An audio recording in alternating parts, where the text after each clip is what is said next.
Hey there, welcome to Chat and Tales with Jen.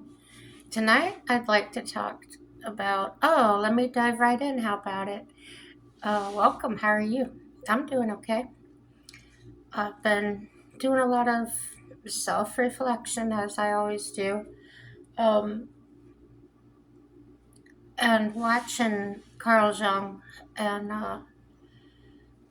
trying to put things together emotionally, mentally. I don't know if everybody does this, but I tend to separate things into compartments.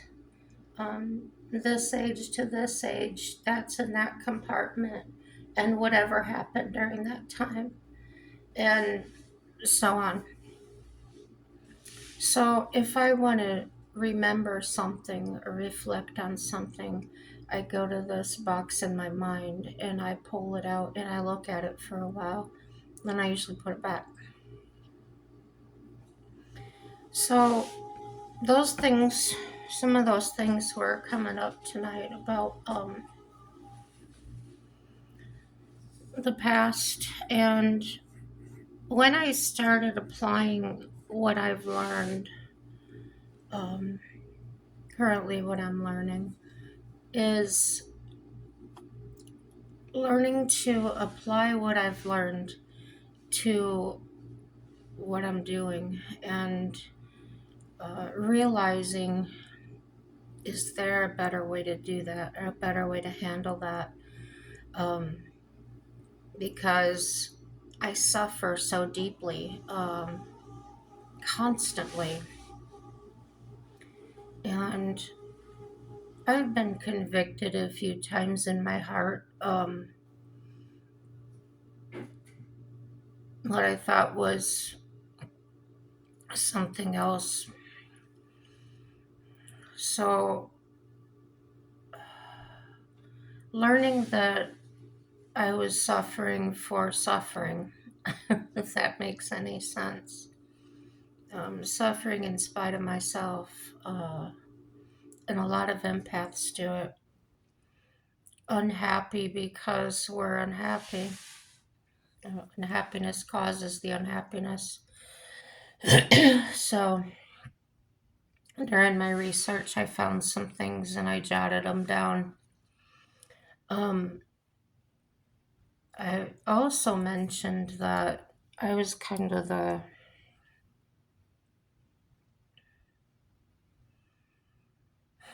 I was, what do you call, this is not a poor me, pity me, just for better lack of words for understanding. I was a quote unquote scapegoat. Um, I don't know what other word to use. I was used a lot, put in adult situations when I was young.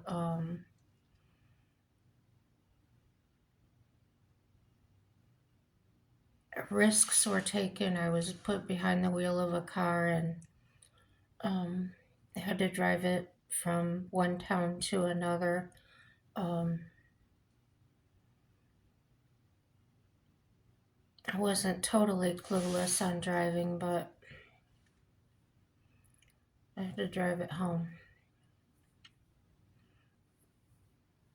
My dad had gotten sick. Somebody slipped him a Mickey at a bar or something, and so my mom took me with, instead of calling another adult, and had me drive that car back with my dad passed out in the passenger seat.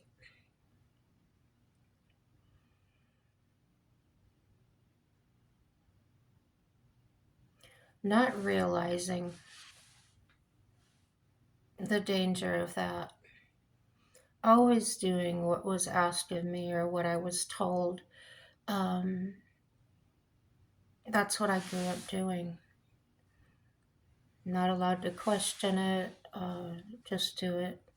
So when I started writing things down and I started typing them in to my search thing here, the duck,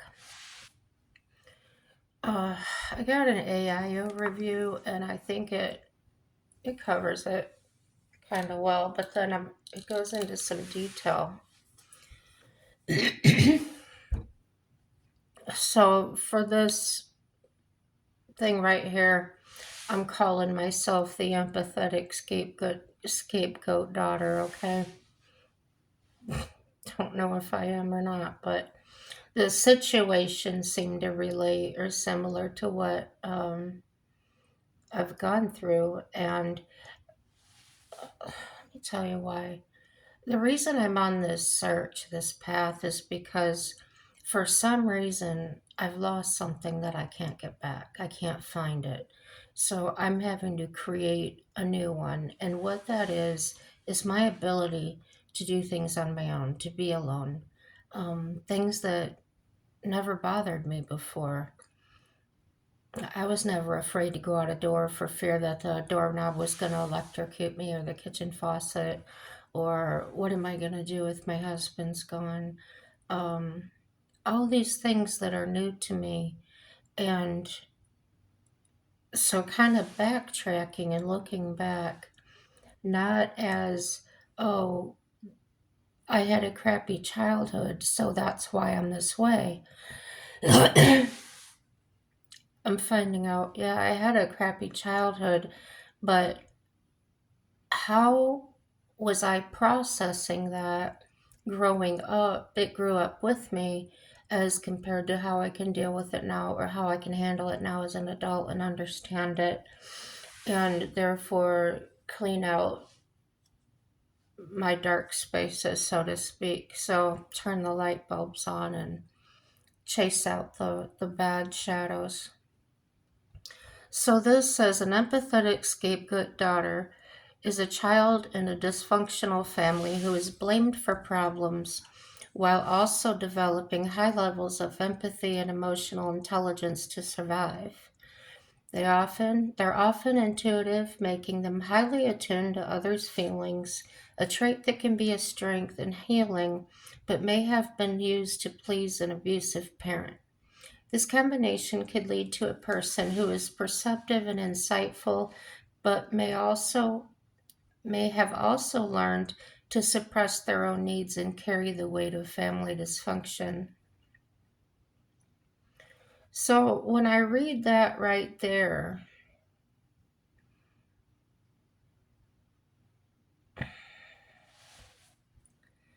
carrying the weight of family dysfunction, when I look at a lot of different scenarios, my mom pretty much wanted to be in charge of everything. And she would do that. She would take control or take charge of the family, but then she would put it off on me and put into that adult role probably from the age of 9. Um, and then when she was through with her break or whatever it was she was doing, she would come take the reins back. And it wasn't in a nice way or a thank you. It was, what the hell do you think you're doing? You think you can run my house better than me? So I knew better than to say anything back. That would be called quote unquote back talk, and I would get backhanded for it. And so part of that could relate to how I handled my own feelings. I didn't stand up for myself because I didn't want the battle. I didn't want to be injured or slapped. And what I've learned in therapy is I had a wild idea one day. I learned something that would make things better for a person. They made things better for me. And one of my first instincts was, I need to call her and tell her about this. But I didn't. Instead, I talked to my therapist about it. And she asked me a question. She says, why did you want to do that? What would you want to do that for? What would you hope to come out of that? And right away, my answer was, well, I would hope to give her something to make her feel better. And when I stopped and thought about that, that's that's not good. That's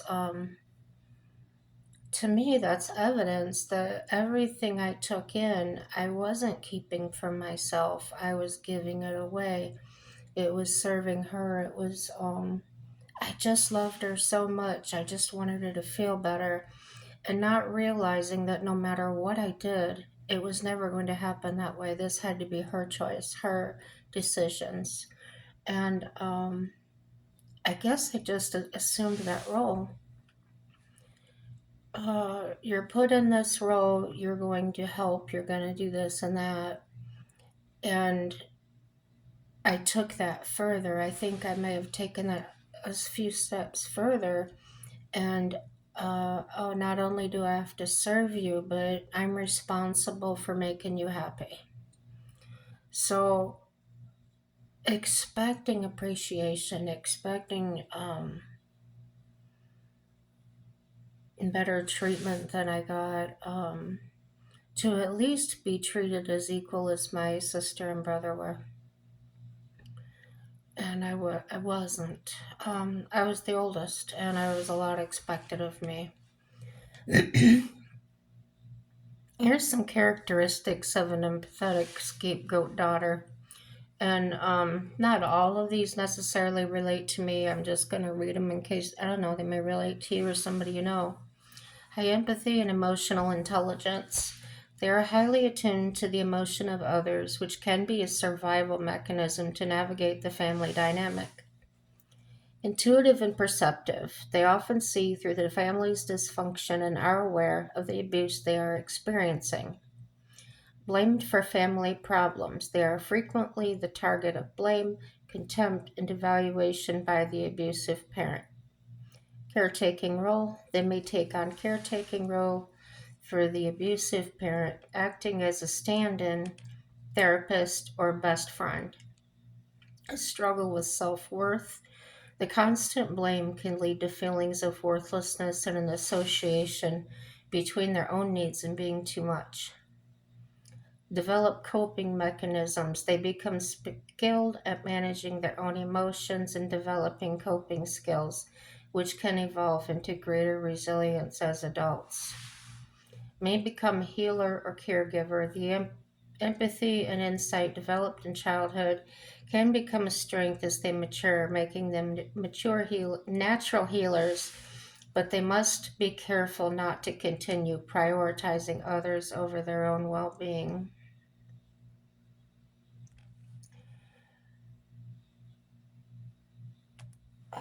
I'm going to comment on that in a minute, but this is by Jay Reed. 4 reasons the scapegoat child is stronger than their narcissistic parent. And I don't know, I didn't read this beforehand. I don't know. The scapegoat child is inherently flexible. They can take others' perspectives. If the demands of situation call for it, they can also go along with the other's perspective. Um, I go along with that, and I do think that indeed that probably was a stinger for my mom. I felt like she was always competing with me. She always wanted to, she always felt like she had to one up me or something. The scape is number 2. The scapegoat child demonstrates significantly more emotional maturity than the narcissistic parent. They have the ability to be informed by not dominated by must be but not dominated by their emotions. I suggest that they are able to do this because of their unusually high capacity to introspect. Strength 3, driven towards the truth. The truth matters a great deal to the scapegoat child and survivor. Though they have had to go along with the parents' distorted reality, they are bothered at a deep level that it is not true. The scapegoat child's psychology is oriented to knowing what is real. They are bothered by living in denial.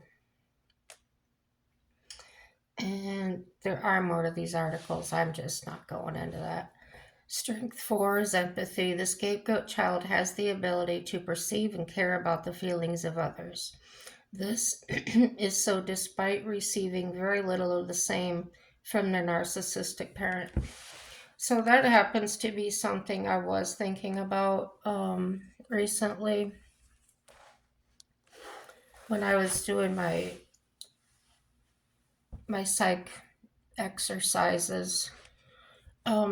Was could could this feeling be so important to me, or this thought be so important to me because of something that I've learned? And that's when I kind of open up those boxes and I start comparing my notes.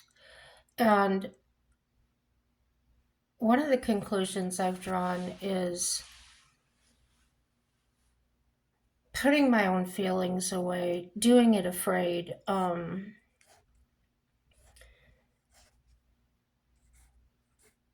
How do I explain it?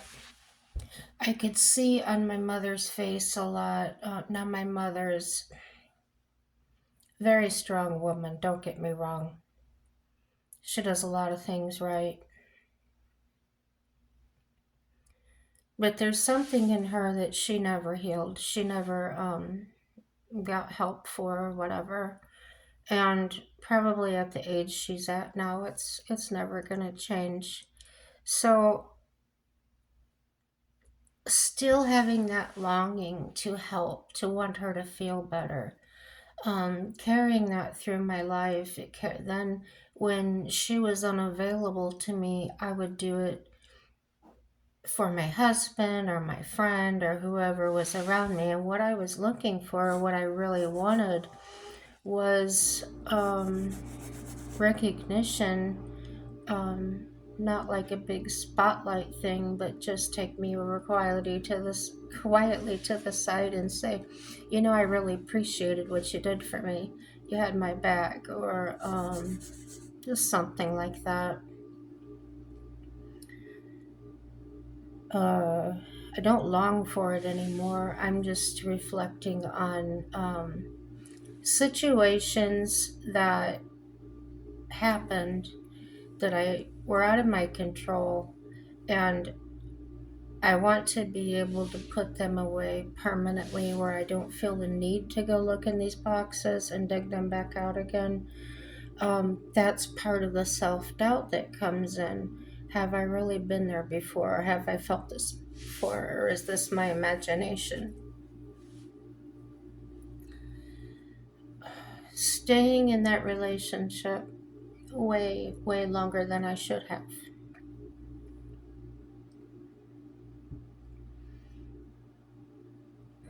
The ex husband's doing, whatever they did. And not having the insight or the awareness or the psychiatric help that I probably needed a lot back then, um, it damages. And, I'm holding it in all these years. I'm biting my tongue. I'm not giving anything back to anyone as far as lip. Um,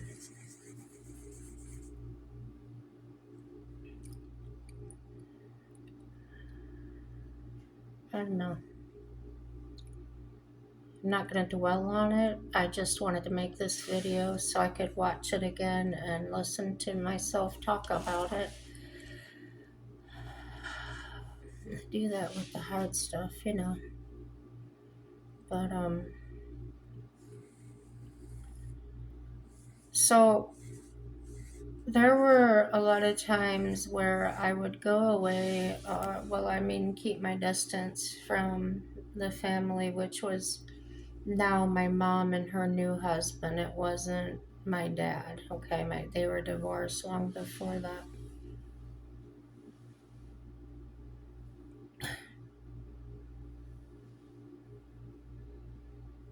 Something smelled weird. I don't know where it came from. It's not my teeth. Um, so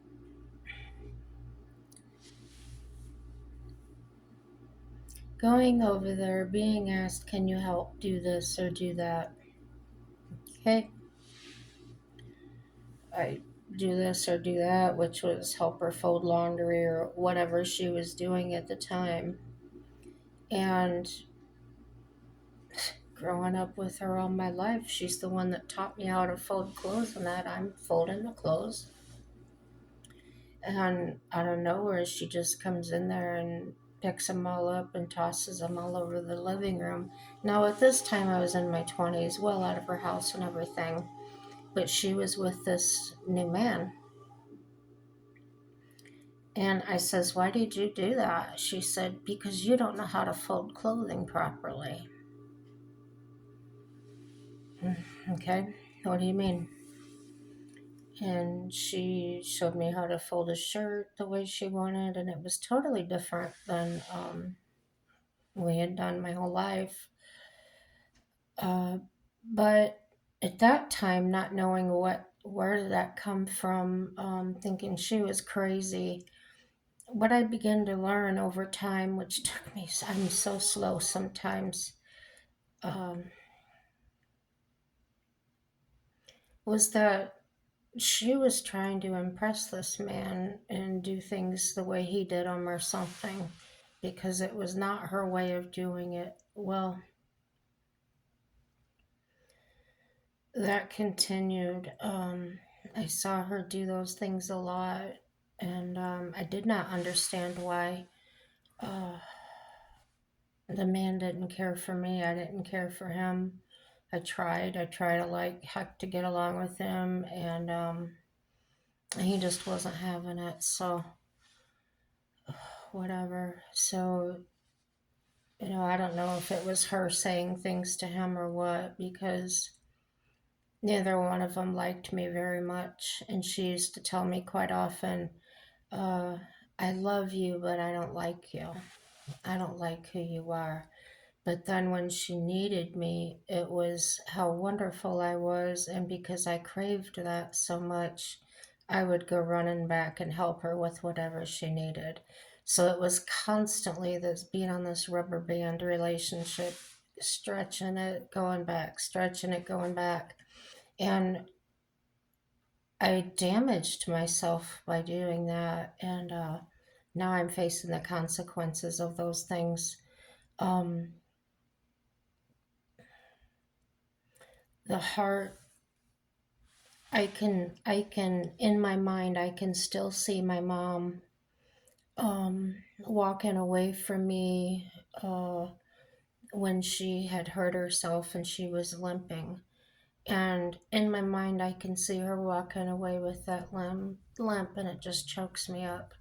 Or when she had been in a car accident and she had to have her mouth wired shut, she broke this bone here. And I can think of that and I can just tear up and think about the pain in the years, the things she suffered with her own mother. And because I can see all of it, it's an ache that I can't get out. It's a it's not something that could ever be fixed by being in relationship with her. Um, that relationship was literally killing me, spiritually and mentally, hence the damage I've got now. And